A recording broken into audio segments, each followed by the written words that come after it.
아무도 알아주지 아니할 것 같았는데 주의 음성이 우리의 귀에 들려있기를 내가 너를 지킬 것이다. 끝까지 너를 사랑할 것이다.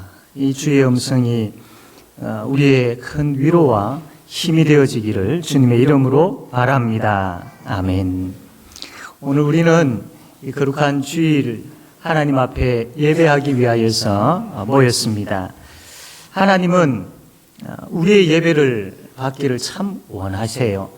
그래서 이 시간, 이 자리에 우리를 부르셔서 우리와 만나기를 원하시고 또 우리와 교제하기를 원하십니다. 이 하나님의 마음이 깨달아지기를 원합니다. 이 하나님의 마음이 얼마나 우리를 기다리시고 찾고 계시고 만나기를 원하시고 함께 교제하기를 원하시는지 이 하나님의 마음이 우리의 마음에 들려지고 깨달아지고 알게 되어지는 그런 은혜가 우리 가운데 충만하기를 원합니다. 하나님은 우리의 예배를 받기를 원하십니다. 그래서 이 애굽에서 노예 생활하고 있는 이스라엘 백성들을 그 애굽에서 건져내셨죠. 그 애굽에서 구원하신 그 목적이 뭐냐면 왜 노예 생활하고 있는 이스라엘 백성들을 애굽에서 이끌어내셨느냐 하면 출애굽기 9장 1절 말씀 보니까 여호와께서 모세에게 이르시되 바로에게 들어가서 그에게 이르라 히브리 사람의 하나님 여호와께서 말씀하시기를 내 백성을 보내라 그들이 나를 섬길 것이니라 그들이 나를 섬길 것이니라 그들이 나를 예배할 것이니라. 하나님은 이렇게 예배를 원하시는 분이십니다. 그래서 이 이스라엘 백성들이 애굽에서 나와가지고 시내산에 머물게 되어지는데 그 시내산에서 하나님께서 이 백성들에게 무언가를 만들어라 라고 명령을 하시죠. 그것이 뭐냐면 바로 성막입니다. 하나님께서 이 백성들에게 성막을 만들어라. 성막을 만들어라. 왜 이 성막을 만들어라고 하셨느냐 하면 하나님께서 이 성막에 임재하시고 이 백성들이 이 성막에 나와서 하나님을 만나고 그래서 여기에서 하나님께 예배하고 하나님 사귀고 하나님과 교제하기 위하여서 그렇게 해서 그 목적으로 하나님께서 성막을 만들어라 라고 하신 겁니다. 이스라엘 백성들은 이 성막을 만들고 하나님을 만나기를 너무나도 사모했습니다.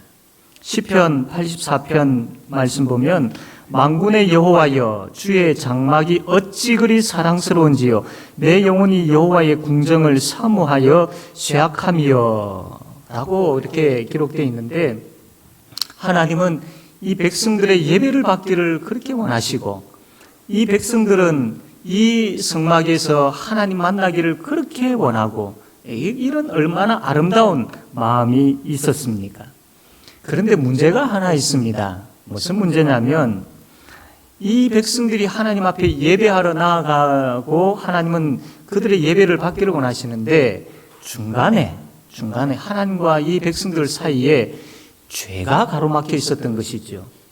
하나님은 거룩하신 분이시기 때문에 죄를 허용하지 않습니다. 만약에 죄를 가지고 있는 자가 그냥 하나님 앞에 무턱대고 아무렇게나 나아가게 되어지면 구약시대에는 바로 죽게 되어졌죠. 하나님께 죄를 가지고 나아가는 자는 그 자리에서 바로 죽임을 당하게 되어진 것이죠. 그래서 죄 문제가 해결되어지는 것이 시급했습니다.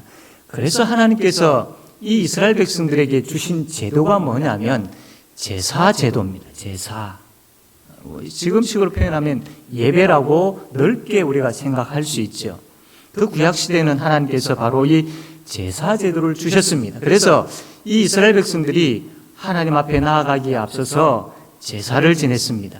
그 제사를 통하여서 자신들의 죄를 깨끗하게 씻음받게 되어졌죠. 그 씻음받은 정결하게 되어진 이 백성들이 이제 하나님 앞에 나아가서 제사를 드리게 되어집니다. 그러니까 처음에는 자신들의 죄를 용서받는 제사를 드리고 뒤에는 하나님과 즐거워하며 기뻐하며 교제하는 제사를 드리는 이런 제사가 하나님께서 이들에게 주신 것이죠. 제사에는 구약시대에 이 백성들이 하나님 앞에 드렸던 제사는 크게 5 종류가 있습니다. 하나는 번제, 그 다음에 소제, 그 다음에 화목제, 속죄제, 속건제, 이렇게 5개의 제사가 있었습니다.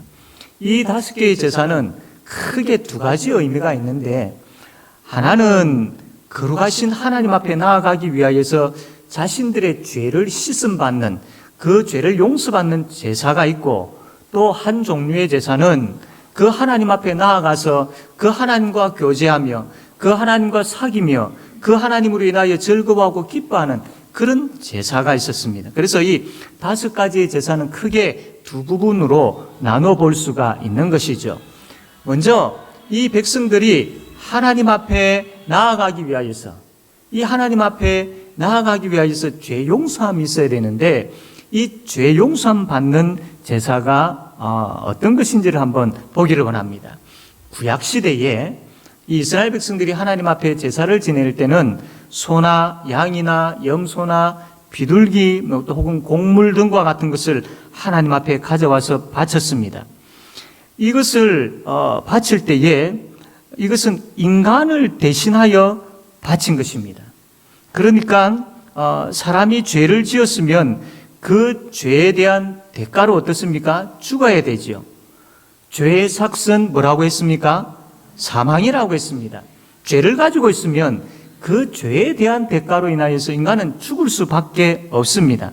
그러나 하나님은 그 죄인을 죽이는 대신에 그 죄인이 하나님 앞에 가지고 나온 짐승을 죽임으로 인하여서 그 사람을 대신하여서 죽게 되어져서 그 사람의 죄를 용서받도록 하나님께서 그런 제사 제도를 주신 것이죠.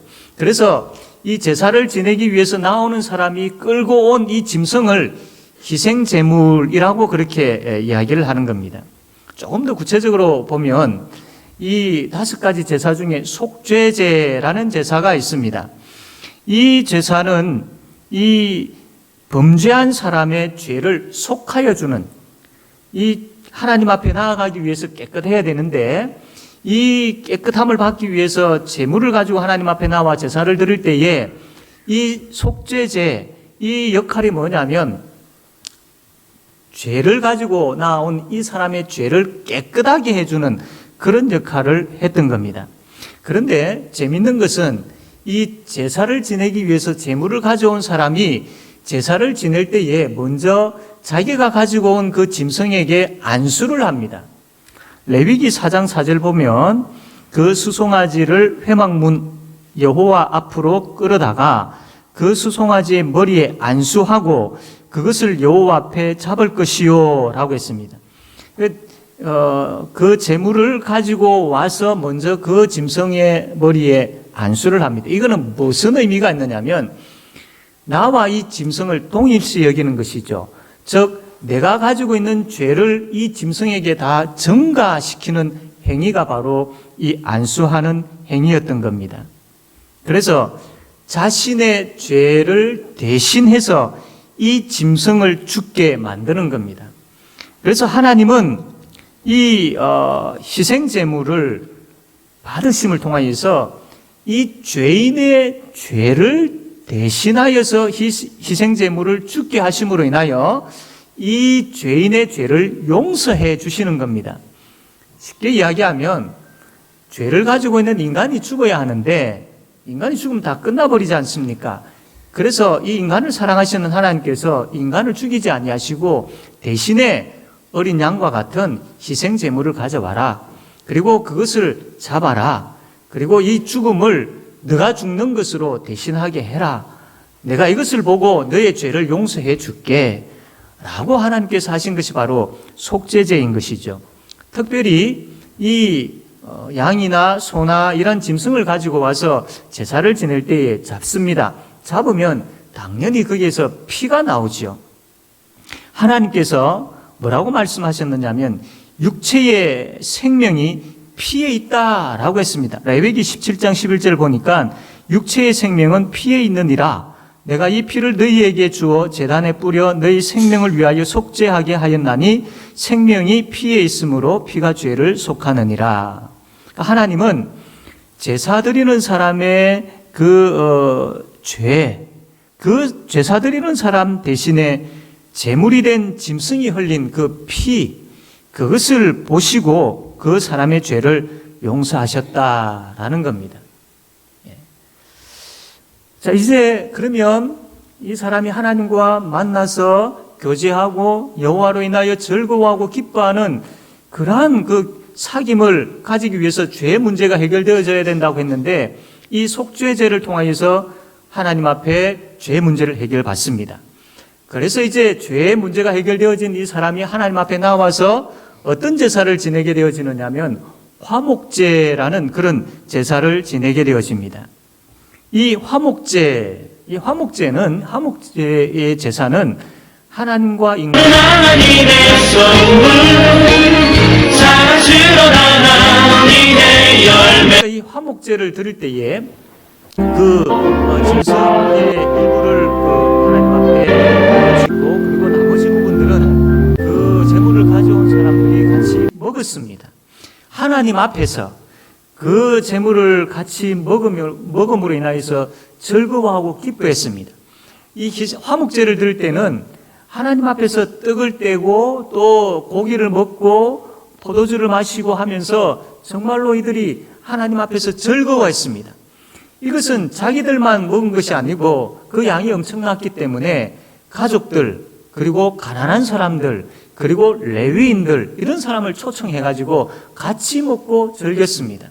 그러니까 이 제사는 하나님과의 관계에 있어서 기쁜 교제가 되어졌을 뿐만 아니라 그 백성들, 성도들과의 관계에 있어서도 기쁜 교제가 되었던 그런 제사였습니다.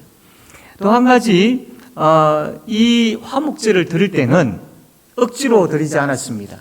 자원하여서 이 화목제를 드렸습니다. 특별한 이유가 있어서, 특별한 제목이 있어서 드린 것이 아니고 내 마음에 감동이 되어가지고, 내가 하나님으로부터 내가 죄 용서함을 받았는데 이 얼마나 놀라운 일인가, 그가 기뻐하며 감동이 되어가지고 자발적으로 자원하는 마음을 가지고 하나님 앞에 나와서 제사를 드렸던 것이죠. 또한 이 제사 가운데 번제라는 제사가 있습니다. 이 번제는 다 태워드립니다. 제물을 다 태워서 하나님 앞에 드리는 것이죠. 이건 뭘 이야기하느냐 하면, 이 제사 드리는 사람이 하나님, 내 자신을 하나님 앞에 헌신하겠습니다. 전적으로 헌신하겠습니다. 라고 그렇게 하나님 앞에 나와서 고백하는 제사였거든요. 이들이 하나님 앞에 예배 드릴 때에 어떤 고백이 있었느냐면, 하나님, 내가 한 부분만, 내가 할 수 있는, 내가 조그만한, 내가 좋아하는 이런 부분만이 아니라 내 자신을 전적으로 하나님 앞에 드립니다. 헌신하겠습니다. 하나님 말씀하시면 내가 순종하겠습니다. 라는 그런 의미가 담겨 있는 것이 번제입니다. 이게 바로 이들의 예배 가운데 있었거든요. 그리고 소제라는 것을 드렸는데, 이 소제는 짐승이 아니라 곡물을 하나님 앞에 바치는 제사였습니다. 이 소제를 드릴 때는 하나님 정말로 감사합니다. 나의 죄를 용서해 주신 것도 감사하고 삶의 모든 부분들에 있어서 감사합니다. 너무나도 감사합니다. 그리고 하나님, 나는 하나님을 경외합니다. 나는 하나님을 존경합니다. 라는 그런 마음을 가지고 이 소제를 드렸던 것이죠. 이처럼 이 구약시대 이스라엘 백성들이 드렸던 이 제사는 죄 용서함을 받는 제사이기도 하고 하나님과 서로 사귀고 교제하는 그런 제사였다라는 겁니다. 이들이 이렇게 제사를 드렸을 때에 그 성막에서 제사 드리는 그 현장에서 하나님을 만나게 되어지고, 그 하나님으로 인하여서 너무나도 즐거워하며 기뻐하는 그런 복된 예배를 이들이 드렸던 것이죠. 물론 우리는 지금 이 시대를 살아가는 가운데에 과거의 제사, 구약시대의 그런 제사 방식으로 예배를 드리지는 않습니다. 짐승을 잡는다든지 또 피를 뿌린다든지 이렇게 고기를 다 태운다든지 그런 식으로 제사를 드리지 않습니다. 우리는 지금 우리가 드리고 있는 이 순서에 맞추어서 예배를 드리고 있지요. 그러나 그 구약시대의 제사의 모습은 우리가 하지는 않지만 그 정신은 구약시대 때 이 백성들이 하나님 앞에 예배드렸던 그 정신은 지금 우리가 예배드리고 있는 이 가운데 똑같이 가지고 있어야 됩니다. 그 정신이 흐트러져서는 되지 않죠. 그렇다면 우리가 하나님 앞에 예배드릴 때에 어떤 정신을 가지고 구약의 말씀을 통하여서 우리가 배운 구약의 그 제사 예배를 통하여서 우리가 배우게 되어지는 어떤 정신을 가지고 우리가 지금 하나님 앞에 예배를 드려야 되겠습니까? 첫 번째로 우리는 하나님이 부르신 예배 공동체다라는 것을 알아야 됩니다. 우리는 제5영도 교회는 여러분 한 사람 한 사람이 모여있는 이 공동체는 다른 목적이 있는 것이 아니라 첫째, 둘째, 셋째 가장 중요한 모든 목적이 어디에 집중되어 있느냐 하면 하나님께 예배하는, 우리 교회가 존재하는 목적이 바로 하나님 앞에 예배하는, 내가 살아가는 목적이 바로 하나님 앞에 예배하는 이 예배 공동체다라는 겁니다. 하나님께서 우리를 왜 창조하셨고 왜 우리를 구원하셨다라고 했습니까? 에베소서 1장 5절 6절 말씀 보면 그 기쁘신 뜻대로 우리를 예정하사 예수 그리스도로 말미암아 자기의 아들들이 되게 하셨으니 이는 그가 사랑하시는 자 안에서 우리에게 거저 주시는 바 그의 은혜의 영광을 찬송하게 하려는 것이라. 우리를 창조하시고 우리를 부르시고 우리를 구원하신 목적, 그것은 바로 하나님을 찬양하는 것, 그 하나님을 예배하는 것이라는 겁니다. 누가 우리에게 당신이 살아가는 목적이 뭐요? 라고 질문을 한다면 주저하지 아니하고 하나님을 예배하는 것이요 라고 대답할 수 있어야 됩니다. 이것이 우리의 삶의 목적이기 때문입니다. 우리가 살아가는 이유이기 때문입니다. 반대로 말하면 예배가 없다, 그 사람에게 예배가 없다라는 것은 그 사람은 구원받지 못했다라는 것과 같은 것이죠. 우리가 믿지 않는 사람과 구별되어야 되죠. 그리고 구원받았기 때문에 구원받았다라는 것 자체가 구별되었다라는 그런 의미가 있는데, 믿지 아니하는 사람과 구별되어지는 것 중에 가장 큰 것이 뭐냐면 예배입니다. 예수 믿는 우리는 예배가 있습니다. 예수 믿지 아니하는 사람들에게는 예배가 없습니다. 그래서 예수 믿는 사람들의 모임인 이 교회를 예배 공동체라고 부르는 것이죠. 하나님은 우리를 예배의 자리로 부르십니다.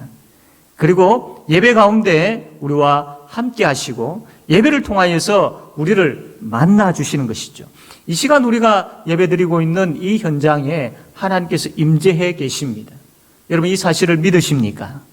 그 임재해 계시는 하나님이 우리의 심령 한 분 한 분의 마음속에 찾아가 계시고 함께 하십니다. 그 하나님을 예배드리는 가운데 우리가 만날 수 있어야 됩니다. 우리가 예배드리는 가운데 특별히 하나님은 말씀을 통하여서 우리에게 찾아오시고 자신을 보여주시고 또 말씀을 통하여서 하나님은 우리와 함께 하시는 분이시죠. 또한 하나님은 이 말씀을 통하여서 우리에게 찾아오시고 만나주시고 함께 하시면서 예배 가운데 선포되어지는 이 설교의 말씀을 통하여서 우리를 만지십니다. 그래서 때로는 회개케 하시고 때로는 위로케 하시고 때로는 힘을 주셔서 우리를 거룩하게 날마다 점점 더 거룩하게 만들어 가시는 것이죠. 이 복이 예배 가운데 드려지는 그 말씀의 선포를 통하여서, 말씀을 통하여서 우리가 이 복을 받게 되어집니다. 또 우리 예배 가운데 축도가 있지 않습니까? 강복선언이라고 하죠. 이 축도를 통하여서 하나님 우리에게 복을 부어주십니다. 복을 부어주십니다. 이 축도의 시간이 그냥 단순하게 이제 마무리합니다. 여러분, 이 정도로 생각하면 크게 잘못한 생각입니다. 축도의 시간은 하나님께서 하나님의 백성들에게 복을 주고 싶어 하시는데 그 복을 마음껏 부어주시는 시간이 바로 이 축도의 시간인 것이죠. 자신의 사랑하는 자녀들에게 얼마나 많은 복을 주고 싶어 하시겠습니까? 이 축도의 시간, 바로 이 예배 이 현장에 있는 것이죠. 또한 우리는 예배를 통하여서 하나님 앞에 찬양하게 되어지죠. 여러분, 이 찬양의 시간은 찬양의 가사를 생각하면서 찬양을 들을 때에 하나님께서 어떤 놀라운 일을 행하셨는지를 보면서 감사하는 시간이죠. 또한 기도를 통하여서 우리는 하나님 앞에 더 가까이 나아가게 되어집니다. 더 나아가서 우리는 헌금을 드리는 이 시간들을 통하여서 나의 모든 것이 하나님께로부터 왔으며 하나님의 것입니다라고 고백하는 시간이 바로 이 헌금의 시간이죠. 이렇게 예배는 보이지 아니하는 어떤 그 존재, 그리고 우리는 따로, 이게 예배가 아닙니다. 하나님께서 이곳에 임재해 계시고 그분이 말씀하시고 우리에게 복을 내려주시고 우리는 그분을 찬양하고 그분께 기도하고 그분께 헌금을 드리며 이렇게 하나님과 우리가 서로 교제하는 이 시간이 바로 예배 시간입니다. 하나님은 매주일마다 우리를 예배의 자리로 부르시지요. 그러나 아무나 예배의 자리로 부르시지는 않으십니다. 우리가 하나님 앞에 나온다라는 것은 바로 그 하나님 앞에 나온 우리가 하나님으로부터 택함 받은 백성이다라는 것을 증명하고 있는, 보여주고 있는 것이죠. 하나님은 아무나 하나님 앞으로 부르지 않습니다. 택함 받은 백성, 하나님의 백성, 사랑하는 백성을 하나님께서 부르시는 거죠. 그래서 우리가 하나님 앞에 나왔다라는 이 자체만으로도 내가 구원받은 하나님의 백성이구나라는 것을 알 수가 있는 것이죠. 또 예배 시간에 우리가 찬양을 드리고 기도를 드리고 헌금을 드리는 이 드리는 것을 통하여서 나는 하나님 사랑하고 있습니다. 나는 하나님 의지하고 있습니다. 나는 하나님 높이고 있습니다라는 그 고백을 드릴 수 있는 그런 시간이 바로 예배인 것이죠. 이러한 엄청난 예배가 없다면 그 사람은 엄청난 비극적인 삶을 살 수밖에 없습니다. 왜? 예배를 거절한다는 것은 하나님의 복을 거절하는 것이고 하나님의 도우심을 거절하는 것이고 하나님의 손길을 거절하는 것이고 하나님의 능력을 거절하는 것이지요. 그 사람이 어떻게 행복하게 살 수 있겠습니까? 어떻게 평안하게 살 수 있겠습니까? 결코 그럴 수 없습니다. 하나님과의 만남이 없는데 하나님의 복을 받지 못하는데 어떻게 기쁨과 평안이 있을 수 있겠습니까? 여러분, 예배는 우리의 생명과 같은 것입니다. 가장 소중한 것을 이야기하라면 생명이라고 우리가 이야기하지 않습니까? 이처럼 예배는 생명입니다. 우리의 생명과 같은 것입니다. 하나님께서 우리에게 생명을 주셨고 그 하나님을 예배를 통해서 만나게 되어질 때에 그 하나님이 주시는 계속해서 부어주시는 생명을 공급받아야 우리가 살 수 있는데 예배가 없다면 그 공급받는 것이 단절되어지는데 그 생명이 계속 부어지다가 단절되어졌다라고 할 때에 그 인생이 어떻게 평안할 수 있겠습니까? 염려와 두려움과 고통 가운데 헤어나지 못하는 그 죄인들과 똑같은 삶을 살 수밖에 없는 것이죠. 생명의 자리로, 은혜의 자리로, 하나님께 영광 돌리는 자리로 하나님께서 부르실 때에 아멘 합시다. 하나님께서 우리에게 복 주시기 위하여서 부르시는 이 부르심 앞에 아멘 합시다. 그리고 감사하며 하나님 앞에 나와서 그분을 찬양하고 그분의 복을 마음껏 누리며 살아가는 그런 우리 모든 성도님들 되어지기를 주님의 이름으로 바랍니다. 두 번째로 이 예배의 정신에 있어서 중요한 것은 예수 그리스도로 말미암아 하나님 앞에 나아갈 수 있다라는 겁니다.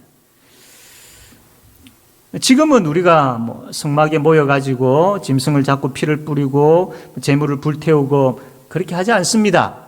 왜냐하면 예수님께서 오셨기 때문이죠. 예수님께서 오셔서 십자가에서 우리의 죄를 위하여 피를 흘려주셨기 때문에, 그래서 하나님으로부터 우리의 죄를 용서받게 해 주셨기 때문에, 우리의 죄 문제가 깨끗하게 해결되어졌기 때문에 더 이상 과거의 구약시대에 피를 뿌린다든지 짐승을 잡는다든지 그런 행위는 하지를 않습니다. 예수님의 죽으심으로 인하여서 우리가 깨끗하게 되어졌기 때문에 더 이상 그럴 필요가 없죠.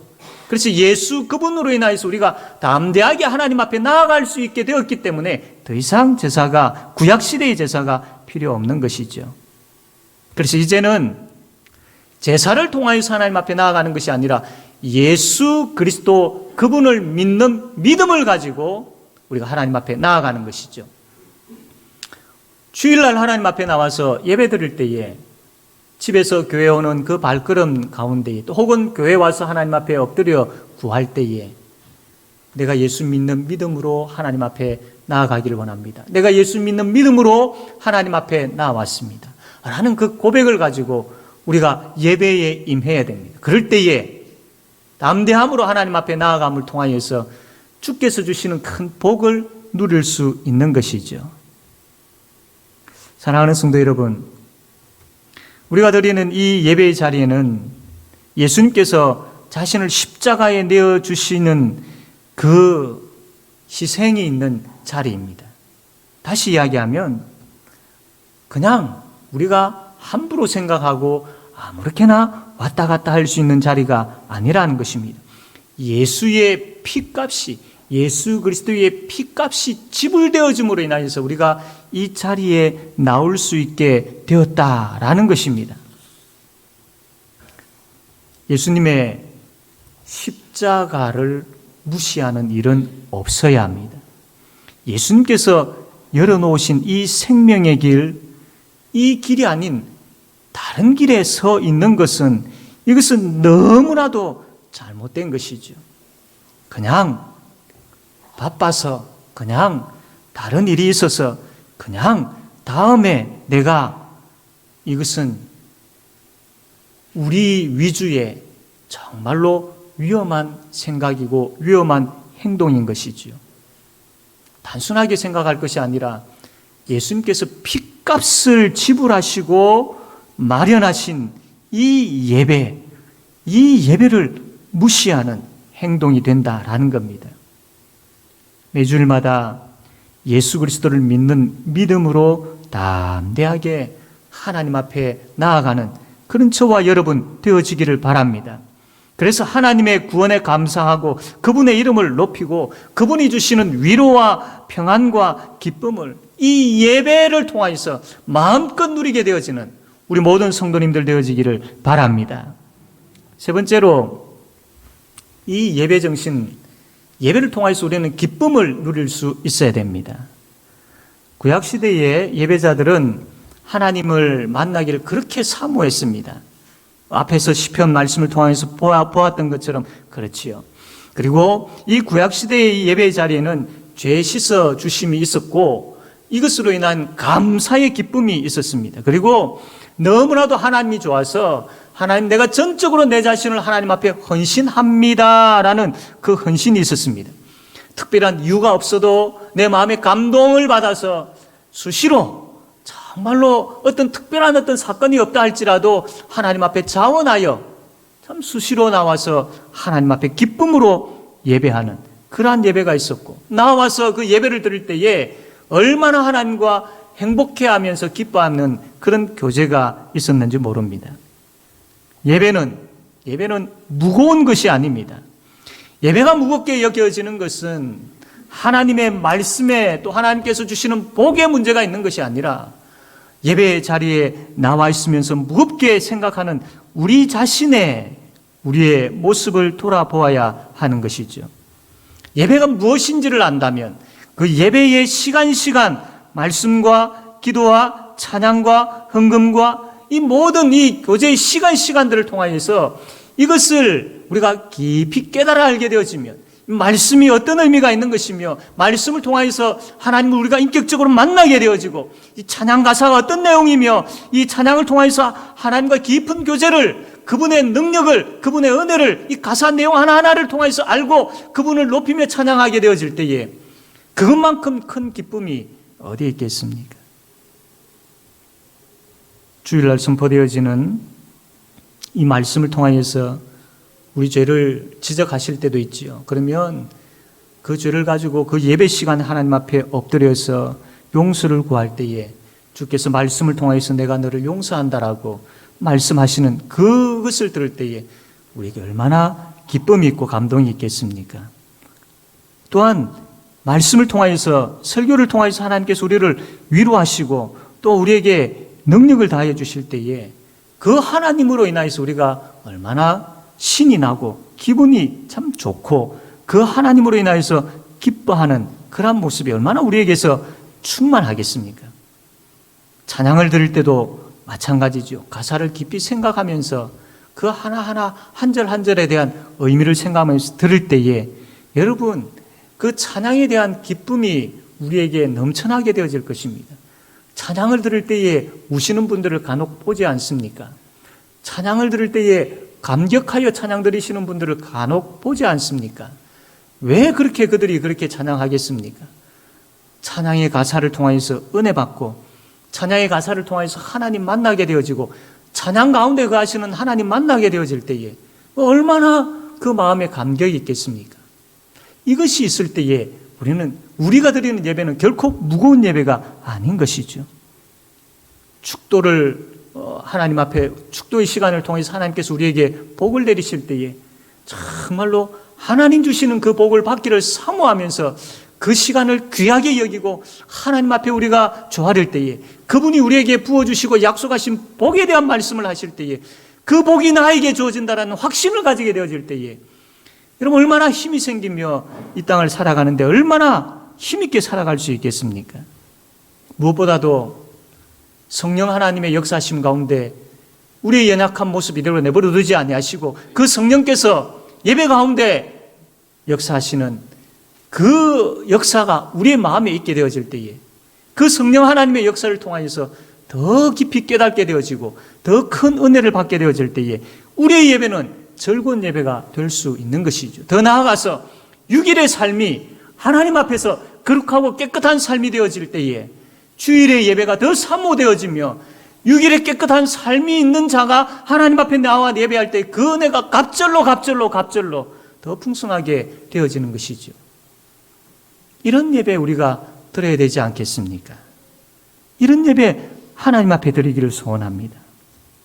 예배는 우리의 생명과 같은 것입니다.